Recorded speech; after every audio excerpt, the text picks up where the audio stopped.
Everybody, and welcome on into another LEGO Marvel custom CMF review on my channel. Today, in light of X-Men 97 just ending over on Disney Plus, I will be taking you through all 12 minifigures of my custom LEGO X-Men 97 CMF series. Included in the series are figures that we haven't gotten in LEGO from the X-Men before, so Cyclops, Wolverine, Magneto, and all those other guys will not be included in this.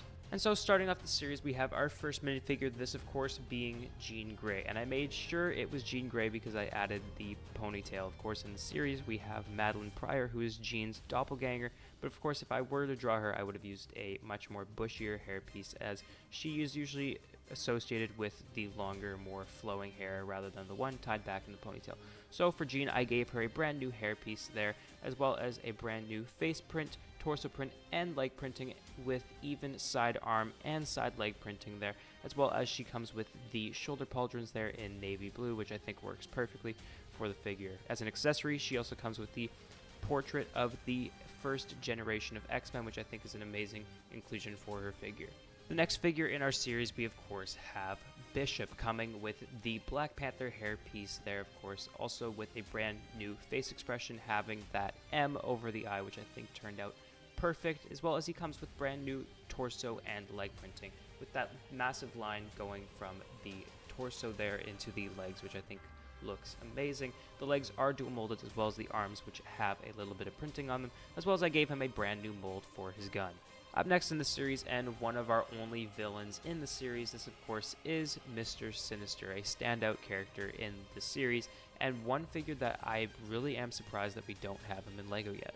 He comes with the slick back hairpiece in black, as well as a brand new face expression having a brand new torso print, as well as leg printing, with the torso print having side arm printing, which is pretty basic, just a few navy lines on the black torso. However, he does come with a brand new cape mold, as well as he does use the shoulder pauldron piece in black. As an accessory, I also gave him the goo that he infects baby Nathan Summers with in, I believe, the 3rd episode. For our 4th minifigure, we have another fan favorite, this of course being Gambit. For Gambit, I gave him a brand new hairpiece, which is a shaggy brown hairpiece there, with a brand new face expression, as well as torso print carrying down through the hips into the legs there, with the dual molded legs with the blue boots. I think those turned out perfectly with all the navy lines going through them. I also gave him a bit of side arm printing there, as well as a bit of side leg printing, just to show the continuation of the jacket, as well as the continuation of the boots. For an accessory, I gave him his bow staff, as well as a playing card with the ace symbol on it. Up next, another iconic X-Men that I had to include, and a figure that I'm really surprised we don't have yet in LEGO. This, of course, is Jubilee, and for Jubilee, I gave her a brand new hairpiece there with her pink goggles attached to it, which I think turned out perfect, as well as I gave her a cheery smile, which is a brand new face print, brand new torso and leg printing there, with the belt visible on both the torso and the hips there, with the jacket carrying down to the legs, which are dual molded there. I also gave her a bit of side arm printing to show that breakup between the gloves and the jacket, and a brand new build for her, I guess, explosive palm hands for her powers, which are these kind of fireworks explosive powers that she has. And for those, I used 2 shrub pieces on each side in translucent pink, purple, and blue to give it that cool kind of explosive color there, as well as I used that extra piece that comes in all of these superhero minifigure stands nowadays, just to make it look like she's shooting them out from her hands. Up next in the series, we have Jubilee's love interest. You could say this, of course, is Roberto da Costa, also known as Sunspot. He looks amazing here, coming with a brand new hairpiece there in black, as well as a brand new face expression, torso print, as well as leg printing there with his shoes, which I think turned out perfectly. I wanted to give him more of a basic, more civilian look, as all these figures are suited up in their X-Men uniforms, and I think it was just nice to not include his. For his accessories, I gave him a bit of his powers, utilizing the ice cream piece there in black, as well as the flower piece there in translucent orange. Up next in this series is another character that I'm surprised we haven't gotten in LEGO yet. This, of course, is Nightcrawler. He comes with a brand new hairpiece similar to Gambit's, except this one has blue ears on the side, which I think is a nice little mix up there, as well as I gave him a brand new face expression, which I actually had a lot of trouble with, as in the show he has a lot of shade casted onto his face, and I really didn't want to include that onto Lego because I thought it would look weird, so that is why his face looks more blue than it does in the show. He comes with the shoulder pads in red, which I think look really good, as well as a brand new torso print carrying on through his tail in the back there, through the hips, and into. As an accessory, he also comes with 2 of his swords.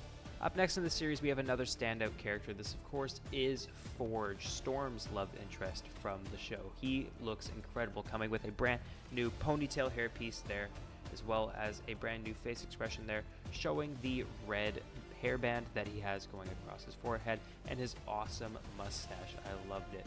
He comes with a brand new torso print there, as well as leg printing showing his bionic leg on the left there, as well as comes with side arm printing there, which is just really just this yellow bit at the top. He has a sash going down his torso, which carries on into the belt, which I dual molded with brown and red to show his belt. As an accessory, I also gave him a flashlight from episode 6 of X-Men 97. Next in the series is another famous X-Men. This is Wolverine's best friend, of course. This is Morph. He turned out amazing, coming with his iconic brown jacket with his X-Men logo there, as well as his pale face there with really just shadows. That's all it is. His eyes are pure white, as well as his smile is pretty basic there. For an accessory, I gave him a muffin, as he is seen eating one in one of the episodes, as well as his gun in that light bluish gray. He also comes with this very nice leg printing with dual molded legs there using yellow. Up next is a figure that I kind of just added off of impulse, as I wanted to draw an updated version of the suit. This, of course, is Storm's second suit in the series, as we did get the first one already in the LEGO Marvel Series number 2, and this is her black outfit here, which we already got back in 2014. This is just the updated version for her. I gave her a brand new hairpiece there, coming with her crown there in black, as well as the same cloth piece that she uses in the official Lego CMF, just with a little bit of a gold outline going around. As you can see, that gold outline carries on onto the arms there with a little bit of side arm printing there, as well as the torso there, which is a brand new print carrying down into the legs there, with the legs also being dual molded. For an accessory, I also gave her the 2 basic lightning pieces, as I didn't really think they needed to be changed, and as her powers kind of shift from that yellow into the blue and purple lightning as seen there. She also just reuses the face print that she comes with in the official CMF, just because it works better. Up next, we have a pretty basic figure, but the main villain of X-Men 97, this of course being Bastion. Bastion looks incredible in my opinion, though it is pretty basic. He comes with the slick back hairpiece in white with a brand new face expression, and his skin tone in this is pink, as I think it fits more with that Sentinel vibe that he has going on, as well as in the show he gives off more pink hues. I also gave him a brand new torso print there with a bit of basic side arm printing. These figures are pretty basic just because it is a cartoon show and I wanted to encapsulate that with that basic design.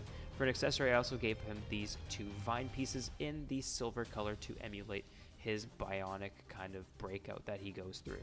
And of course, to end off the series, I of course had to include the man that started all this, of course being Professor Charles Xavier. For him, I gave him a brand new mold for his chair, being comprised of 5 parts. Of course, the main base, which goes from the back into where he sits, 2 ingot pieces on the side there, as well as that front piece right there to kind of keep him sitting down.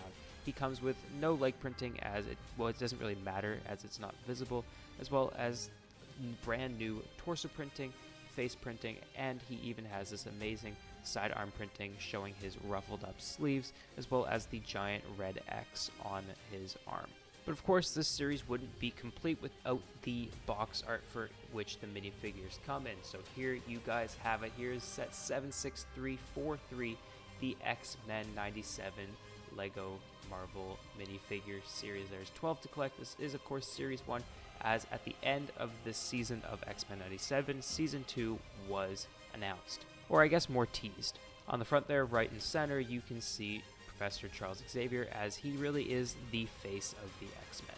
For the color of the box, I wanted to go with the classic blue, red, and yellow. So with the LEGO logo as well as the X-Men 97 logo, it just fits perfectly with that red, and of course the blue background and the yellow highlights just makes it look even better.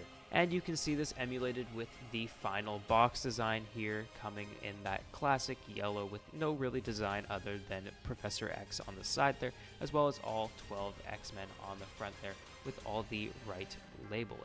But there you guys have it. If you guys did go and enjoy the video, please make sure to subscribe and like the video, as it shows me what you guys like to see, as well as it pushes me out to more people who may also enjoy my content. But anyways guys, thanks.